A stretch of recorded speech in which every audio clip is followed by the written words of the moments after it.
여러분들 그럼 이제 계속해서 또 토지 구분 보겠습니다.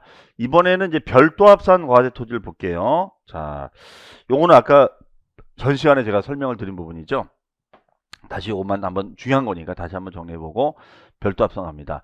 자, 농지, 목장 용지, 공장 용지가 있는데 얘는 말씀드렸다시피 일단은 분리과세를 해주죠. 그래서 농지나 목장 용지는 0.07%, 공장 용지는 0.2%. 그래서 우리가 나중에 오실 때는 공리, 농지는 농칠 이렇게 외우시면 될 것 같아요.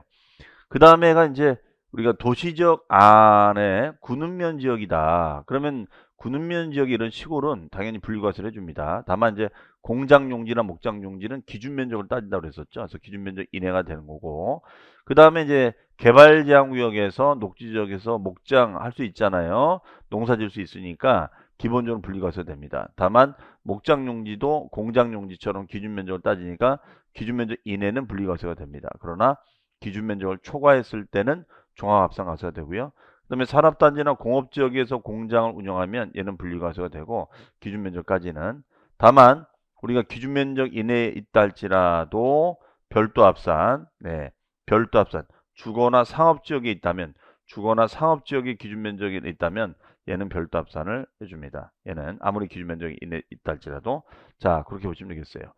그 다음에 이제 별도 합산 과세 대상인데 우리 이 별도 합산 과세 대상, 자, 별도 합산 과세 대상은 크게 두 가지예요. 지금 여기 나온 것처럼 건물, 이렇게 건물이 있는 땅, 건물이 있는 땅이 있을 수 있고요. 그 다음에 두 번째는 건물은 없지만 이거를 영업용 부지로 활용하는 땅이에요. 크게 두 가지로 해석하시면 되겠습니다. 그럼 예를 들어서 이것을 우리가 자동차 운전 면허 시험장으로 활용하고 있는 운전학원. 일종의 영업용 토지거든요. 그 다음에 이제 건물에 딸린 토지. 다만 이 건물에 딸린 토지는 이게 개인도 소유할 수 있고 법인도 소유할 수 있다 보니까 특히 법인 같은 경우에는 과다하게 토지를 소유하고 있을 수 있단 말이에요. 그렇죠? 그렇기 때문에 이런 경우에는 우리가 이 전체 이 넓은 땅에서 이렇게 건물을 지을 수 있다. 그러니까 이 경우에는 이렇게 건물을 지을 수 있으니까 이 경우에는 요 일정 면적까지는 건물에 딸린 토지로 해석을 하고 나머지는 비사업용 토지로 보자는 거죠. 비사업용 토지로. 그러면 비사업용 토지로 보게 되면 얘는 무슨 합산이 되는 거예요? 종합합산 과세가 될 수 있겠죠. 종합합산 과세가 될 수가 있다. 이런 얘기가 되겠습니다. 해석이요. 네, 이렇게 보시면 되겠어요. 자, 그러면 우리 그 교재 보시면은 221페이지 맨 하단에 별도 합산 과세 대상 나와 있습니다. 자, 그럼 여기 보시면 이제 건물은 일정 기준 면적 이내는 우리가 별도 합산입니다. 하지만 기준 면적을 초과했다. 그러면 얘는 나대지처럼 해석을 해서 종합합산 과세를 할 수 있겠습니다. 그 다음에 이제 우리가 도시지역에 주거나 상업지역에 공장용 건물의 토지가 있다. 그럼 얘는 용도적인 문제가 있으니까 얘도 별도 합산이 되겠습니다. 그 다음에 철거 멸실된 지 6개월 이내. 그럼 이거는 우리가 건물을 철거하고 바로 건물 짓는 게 아니잖아요. 좀 시간이 걸리거든요. 그럼 한 3개월 있다가 4개월 있다가 건물 지었다. 그럴 수 있죠. 그러면 철거 멸실된 지 6개월도 안 된 상태에 있는 땅이다. 그러면 이거는 건물 있는 땅으로 해석해서 별도 합산을 해주겠다 이런 얘기예요. 그 다음에 무허가 건물의 부속 토지. 그 무허가니까 건물이 없는 거죠. 무허가는 자 무허가의 무허가. 무허가는 아예 건물이 없어요. 아예. 자, 요 토지입니다. 네. 그럼 얘는 건물이 없는 땅이니까 얘는 비삼용 부지. 비삼용 부지는 종합합산 과세가 되겠죠. 해석이. 자, 이렇게 보시면 되겠습니다. 그 다음에가 이제 요거는 뭐냐면 2%의 기준은 뭐냐면 땅값 대비. 땅값이 뭐 예를 들어서 10억짜리 땅이다. 그럼 10억짜리 땅이면 요 건물 가격이 1000만 원밖에 안 되는 거예요. 그러면 1%도 안 된다. 야, 이거는 무의미하지 않냐. 그러니까 요 건물에 딸린 토지는 건물이 있으니까 얘는 별도 합산이 되지만 나머지는 종합합산 과세하자. 이렇게 얘기가 되겠습니다. 기타 우리가 별도 합산 토지는 차고용 토지, 영업용 부지, 자동차 운전하용 토지, 물류단지 다 영업용 부지니까 별도 합산 과세가 될 수 있겠죠. 그래서 그 가로 1번에 별도 합산의 그 박스에 보시면 바닥 면적에다 용도지역별 배율이다. 예, 바닥 면적에 용도지역별 배율이 있어요. 이게 바로 이제 용도지역인데 우리 교재로는 페이지 222페이지 가보시면 그게 있는데, 자, 아직까지 시험이 나온 적은 없지만 이 배수 규정을 어떻게 활용하는지 말씀드릴게요. 자, 준주거 상업지역은 우리가 3배가 되고 일반 주거 공업지역은 4배가 됩니다. 그 다음에 전용주거 지역은 5배, 녹지지역은 7배가 되겠어요. 도저 밖은 7배. 자, 이렇게 되어 있습니다. 그러면 아무래도 이슈 지역은 일반 주거 공업지역이 되는 거고 전용주거지역이 되는 거니까 요 4배, 준주거 상업지역은 3배, 5배. 이걸 좀 체크해 두시면 되겠는데요. 자, 그러면 예를 들어볼게요. 자, 시험 문제 나오더라도 용도지역이 지어줄 겁니다. 그러면은 이 건물에 딸린 토지가 과다할 수가 있으니까 따져보자 이거예요. 그러면은 기준 면적 이내까지는 별도 합산, 그렇죠? 별도 합산 과세를 하는 것이고 기준 면적을 초과했을 때는 비사업용 토지가 되는 거니까 종합 합산 과세를 하겠다. 이렇게 해석할 수 있다는 것이죠. 네. 그러면 이때 기준 면적은 바닥 면적에다가 곱하기 일정 배수만큼을 곱하자 이거예요. 배수. 그럼 이때 배율을 곱해 주는데 얘가 만약에 뭐 예를 들어서 상업지역이라고 했다. 상업지역. 그러면 상업지역이다. 그러면 상업지역이 됐을 때는 몇 배? 3배. 3배까지 인정해 주자 이거예요. 그러면은 여기 바닥 면적이 만약에 100제곱미터가 되고 그 다음에 요 면적이 1000제곱미터가 된다고 가정했을 때 어떻게 하겠다? 얘는 100제곱미터에다가 3배. 그러면 어떻게 돼요? 300이 되겠죠? 그러면 300제곱미터까지는 별도 합산이 되는 거야. 그럼 1000제곱미터 중에서 300까지는 별도 합산이 되고 나머지 700은 종합 합산 과세가 된다. 뭐 이런 얘기 되겠어요. 300까지는 별도 합산이 되고 나머지는 종합 합산이 된다. 이렇게 보시면 되겠습니다. 네.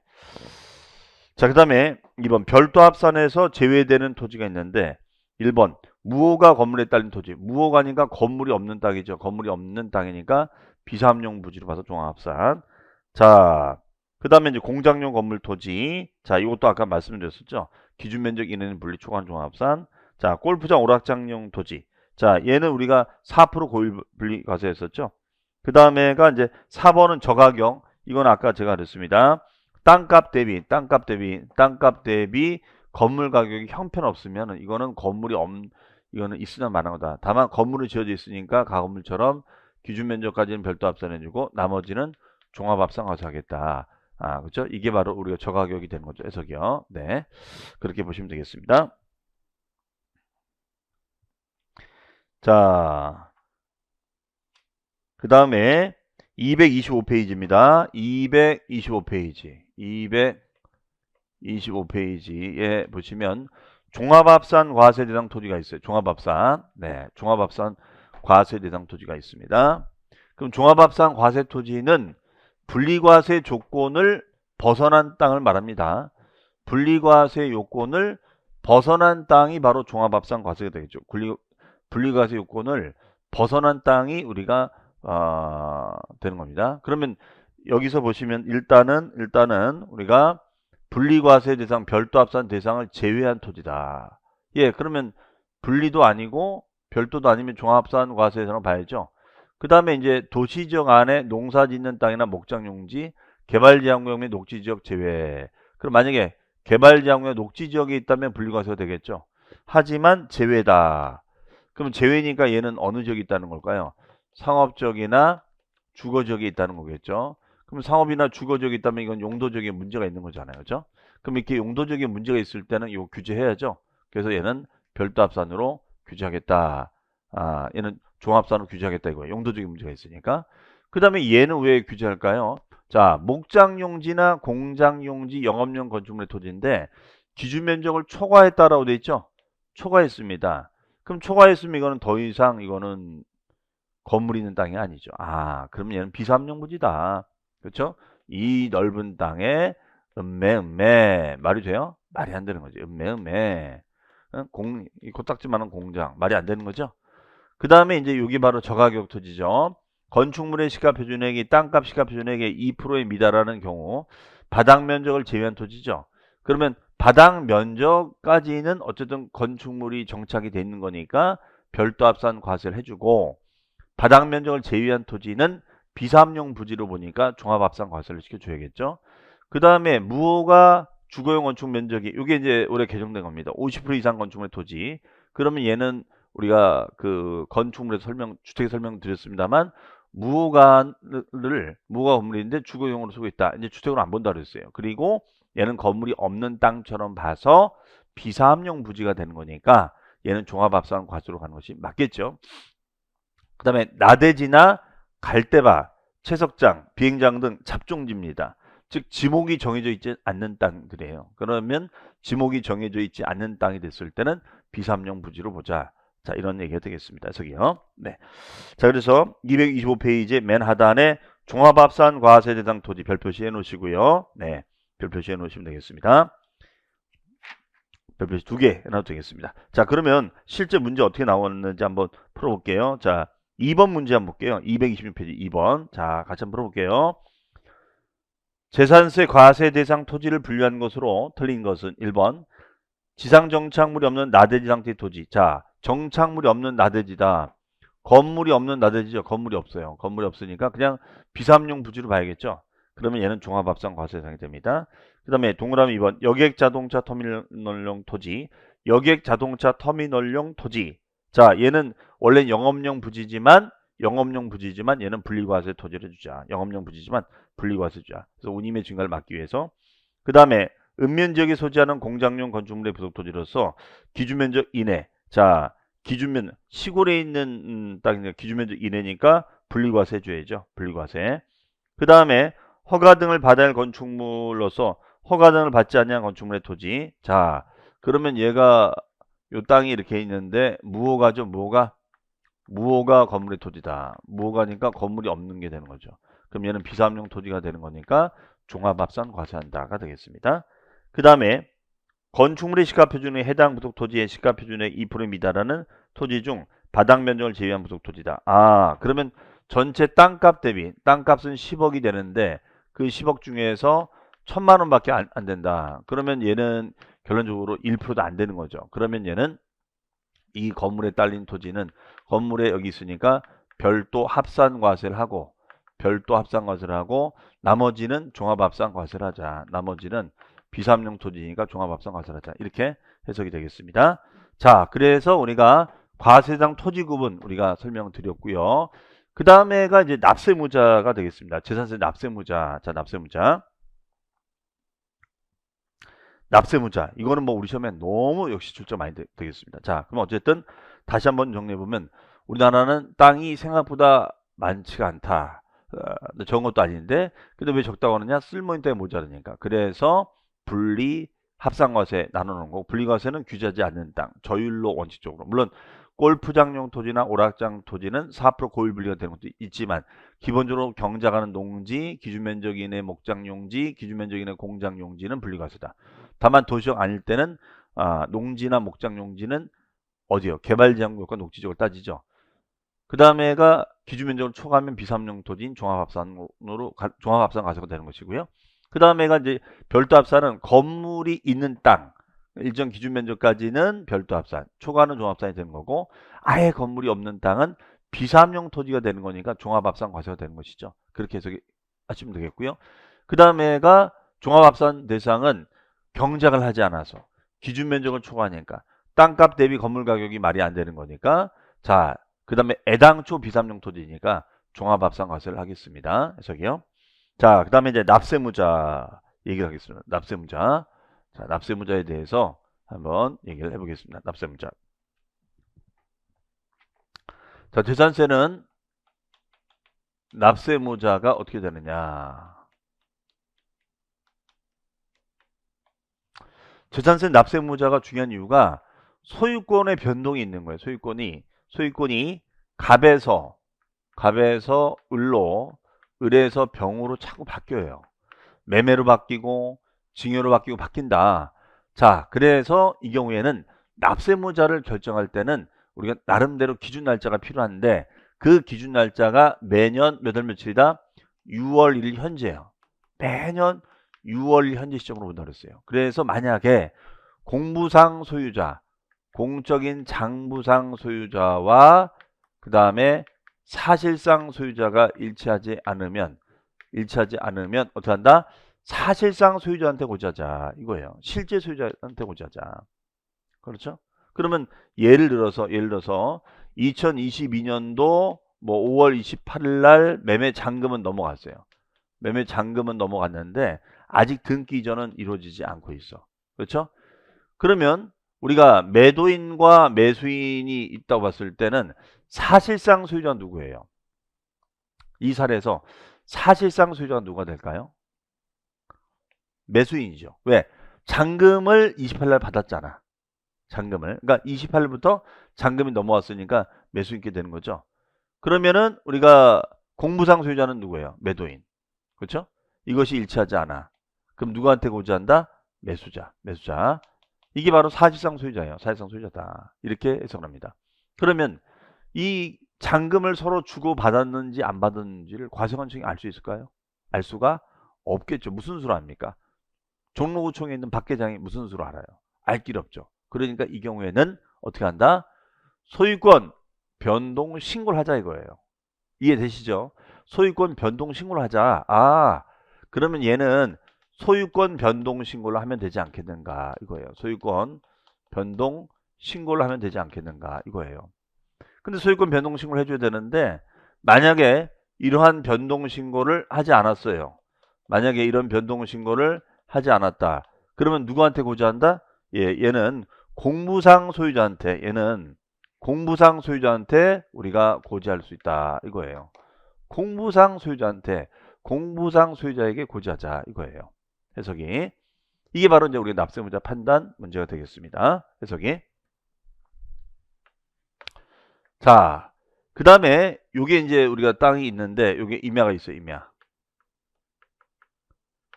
임야가 있습니다. 자, 임야가 있어요. 임야. 그럼 임야가 있으면은 요 임야의 소유주 임야가 있는데 임야의 소유주가 보니까 낙가무라상권으로 됐어요. 낙가무라상. 이런 땅이 있을까요? 이런 땅이 있습니다.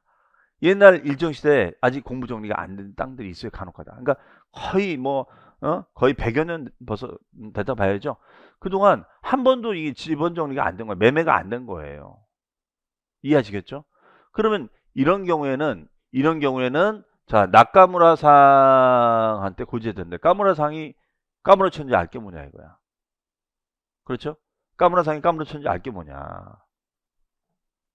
그렇죠? 그렇기 때문에 이런 경우에는 소유권을 모르겠어요. 소유권 귀속이 불분명해. 귀속이 분명하지 않다 이거예요. 즉 공부상의 소유자도 누군지 모르겠고 사실상의 소유자가 누군지도 모르겠다 이거예요. 그러면 이런 임야 같은 경우에는 누군가가 약초를 캐고 있어요. 누군가가 약초를 캐고 있다. 누군가 홍길동 씨가 약초를 캐고 있다 이거예요. 홍길동 씨가.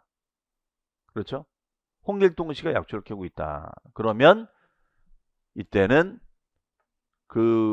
이걸 누구한테 고지할 거냐? 바로 홍길동 씨가 약초를 캐고 있다면 이 홍길동 씨한테 고지서를 보내겠다 이거예요. 물론 이 사람 소유는 아니야. 하지만 이 사람이 이 땅을 점유하면서 수익을 누리고 있죠. 약초를 캐고 있으니까. 그렇죠? 점유 수익을 누리고 있단 말이에요. 즉 응익을 누리고 있죠. 응익을 누리고 있습니다. 그러면 응익을 누리고 있으니까 이거에 대해서 응익과세 하자는 거죠. 응익을 누리고 있다면 응익과세를 하자. 수익을 누리고 있다면 이거 응익과세 하자 이거예요. 자, 요게 바로 우리는 응익과세 원칙에 따라 부과하는 그런 개념이 되겠습니다. 자, 그러면 우리 한번 내용 볼까요? 원칙적인 납세무자 일반적으로 거기에 색깔 쳐져 있죠. 과세 기준 현재 우리가 사실상 소유자가 내라.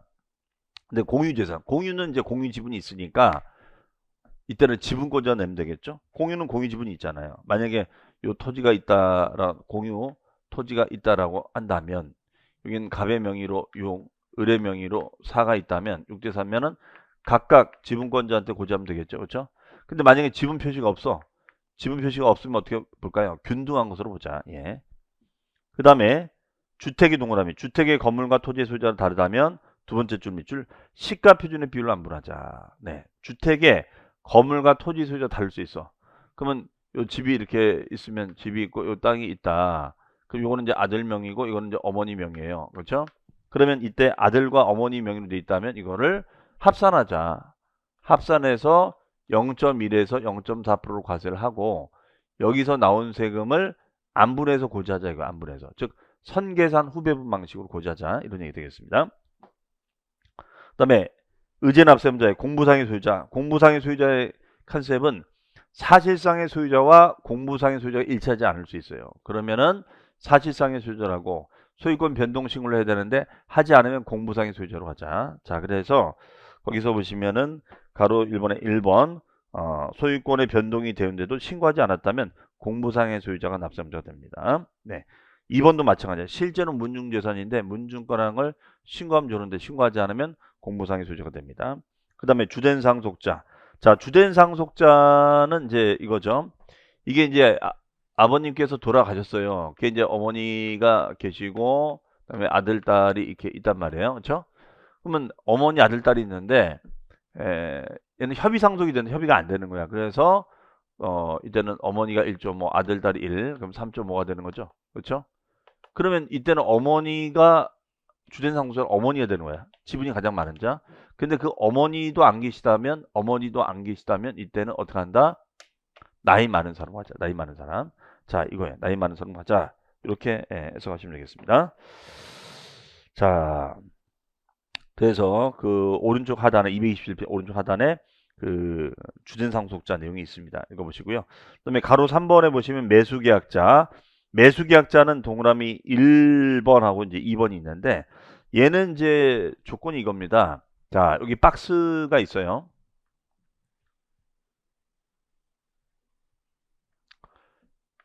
이 건물이 있는데 여기 땅이 있습니다. 여기 이제 시청, 빵빵 시청 건물이에요. 시청. 그리고 매수계약자가 있어요. 매수계약자. 자, 이렇게 되어 있습니다. 그럼 빵빵 시청이 있고 매수계약자가 있습니다. 근데 이것을 100억을 달라고 해요. 그럼 100억을 계약금, 중도금, 자금 못 주잖아. 그러니까 이걸 연부 매매 조건으로 하는 거야. 연부 매매 조건으로 하자. 그럼 연부 매매 조건으로 하자. 그러면은 이거를 5년 연부로 하자. 이거예요. 5년 연부로. 그러면 얘는 이제 20억. 자, 20억. 그 다음에가 또 20억.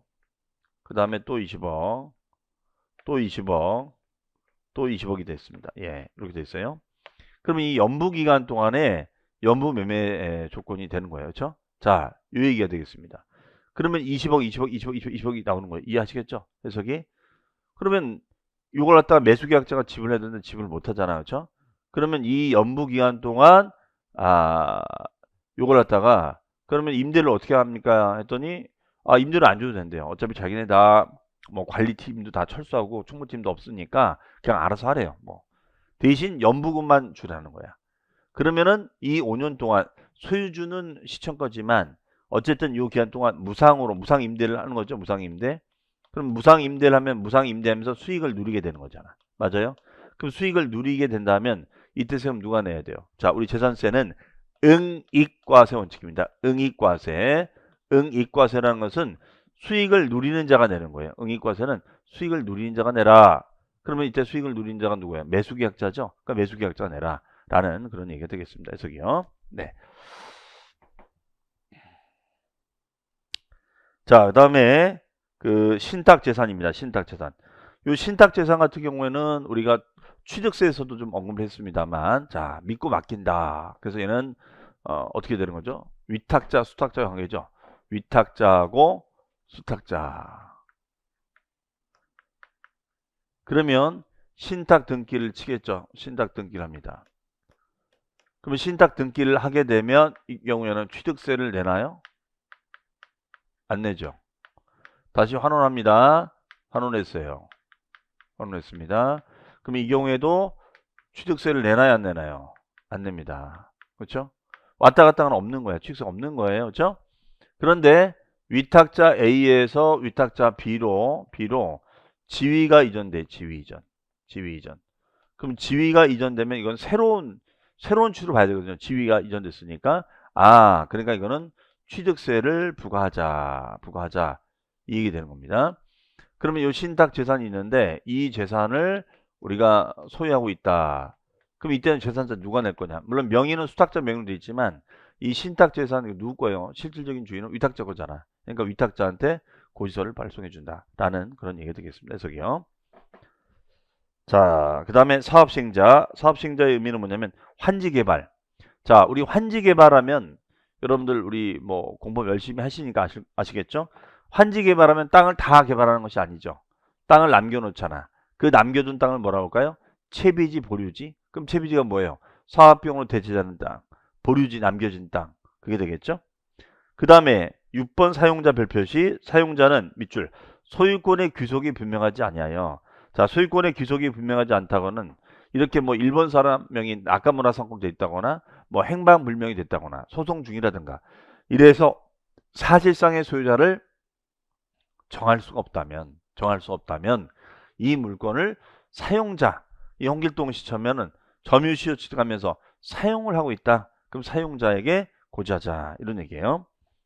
그 다음에 수입하는 자, 됐습니다. 수입하는 자는 외국인이 내야 되는데 이거 외국인이 못 내잖아. 그러니까 수입하는 자가 대행해서 내는 거예요. 자, 오른쪽에 보시면 8번에 파산 선고 이후 종결까지 파산재단의 경우에는 공부상 소유자 내라. 여기 개정이 된 건데요. 우리가 이제 파산 선고, 우리 양도세에서도 파산 선고 처분 소득은 양도세 없잖아요. 그러면 파산 선고를 받았어요. 그럼 파산 선고를 받으면 더 이상 진행이 안 되는 거잖아. 파산 선고를 받은 거니까. 그렇죠? 그러면 파산 선고를 받으면 그 기간 동안은 파산 재단에서 관리를 합니다. 그렇죠? 그럼 파산 재단에서 우리가 관리를 하다가 나중에 넘긴단 말이에요. 그러면 이거는 공부상의 소유자, 파산 재단한테 고지하자. 이런 얘기 되겠습니다. 자, 그래서 재산세 납세문자 그 박스 여러분들 보시면 되겠고요. 그 별표시 2개 해놓으시고요. 그러면 우리 문제 한번 풀어볼게요. 어떤 식으로 문제 나오는지요. 자, 그 밑에 하단에 있는 문제 풀어보겠습니다. 과세 기준 현재 납세 문자에 관한 설명으로 틀린 것은 1번 공유재산인 경우 공유재산은 공유지분이 있죠. 그러면 지분권자가 내는데 지분 표시가 없으면 균등한 것으로 본다. 그러면 6대 4하면 각각 고지가 돼야 되는 거죠. 그 다음에 소유권의 귀속이 분명하지 아니하여 소유자를 확인할 수가 없어요. 그러면 공부상의 소유자도 몰라요. 사실상의 소유자도 몰라요. 그럼 사용자에게 고지하자 이거죠. 그 다음에 지방자치단체 연부매매 앤드 사용권의 무상. 그러면 사용권의 무상이니까 무상수익을 누린 자가 누가 되는 거예요? 매수계약자. 자, 그 다음에 공적인 장부상의 개인 등의 명의로 등재 기록되어 있는데 실제로는 문중재산이야. 그러면 실제로 문중재산인데 문중소임을 신고하면 좋지만 신고하지 않았다면 주된 신고하지 않았다. 그러면 이제 공부상의 소유자가 되는 거죠. 그러니까 보통 이제 종중원이 그 선상을 관리하잖아요. 그러니까 종중원한테 고지하겠다 이런 얘기입니다. 그다음에 상속은 개시가 됐는데 등기가 이행되지 아니하고 소유자 신고하지 않았어. 그러면 누구 건지 몰라. 그러면 주된 상속자를 정한다고 그랬죠? 그러면은 공동 상속인 각자가 아니라 주된 상속자를 정해서 1순위가 뭐라고요? 1순위가 지분이 가장 많은 자. 2순위가 나이가 가장 많은 사람. 그렇게 설정이 되겠죠. 그렇죠? 자, 정답은 5번이 되겠습니다. 자, 이런 식으로 해서 우리 그 문제 위에도 박스 내용이 있지만 결과적으로 뭐냐? 어떤 유형을 주고 이렇게 유형을 주고 여기 납세 문자에 해당이 되느냐 안 되냐 이런 식의 패턴을 많이 물어보고 있습니다. 네, 많이 물어보고 있어요. 자, 다시 한번 정리합니다. 우리가 재산세는 우리가 어떻게 한다? 납세 문자 판정을 하는 기준 날짜가 뭐가 된다? 과세 기준일. 몇 월 며칠이요? 6월 1일. 그래서 사실상 소유자를 대원칙으로 하는데 소유권 변동 신고를 해야 되는데 만약에 변동 신고를 하지 않았다. 그러면 이때는 공부상의 소유자한테 고지하고, 그렇죠? 공부상의 소유자한테 고지한다. 변동 신고를 하지 않았다면, 자 그렇게 우리가 얘기를 했었어요.